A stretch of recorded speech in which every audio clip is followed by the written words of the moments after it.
Paradox Pokemon names are dumb. I understand they were trying to do something different, but with the great long history of Pokemon names, there is so much more they could have done. They could have played on the names of the Pokemon they're based on. They could have just come up with new names entirely. Anything would have been better than Great Tusk and Screamtail, anything. So I'm here today to use the original naming scheme of clever wordplay to come up with new names for the Scarlet Paradox Pokemon.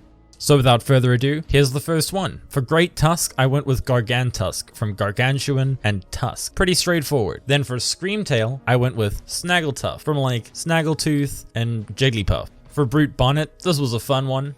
Fungus one. I went with Humungus because there's a humongous fungus among us. But I also went for a different route, Sportobello. Portobello is a type of mushroom, so Flutter Mane was a really hard one to do. Really tried to incorporate mischievous. Eventually, I found the word injurious and went with lingurious. Like a banshee, it's a lingering spirit, and injurious means that it's probably going to cause harm, which from the Pokedex entries, I think this Pokemon's going to do.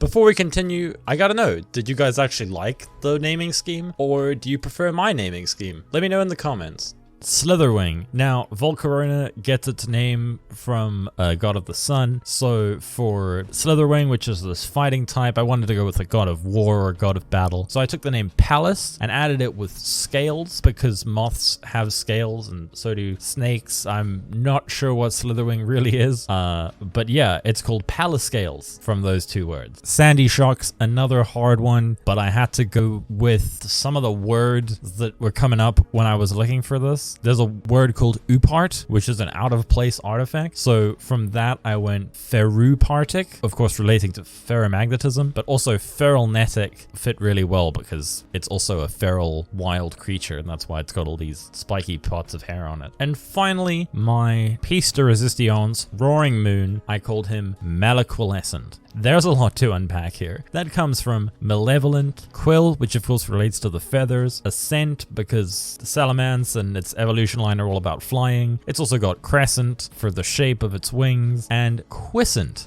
which I'm gonna look up because I forgot what that meant.